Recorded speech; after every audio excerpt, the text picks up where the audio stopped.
Guys, we will tie the hairs on the sides and divide it using the rubber bands. Now keep making the plaits on the side, fix the hairs and divide the hairs again into small sections using the rubber band like this. Pull out the hairs little bit so that it looks fluffy and it's ready.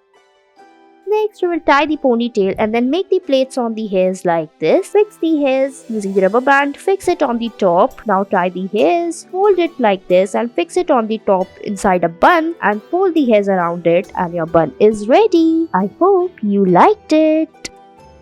Next, we will tie the hairs on the back and then rotate it using this hairstyling tool like this. Rotate the hairs. Now divide it into two parts and make the plaits. Now again divide it into two parts and make the plaits on the hairs like this. Fold it upward, fix it and your hairstyle is ready.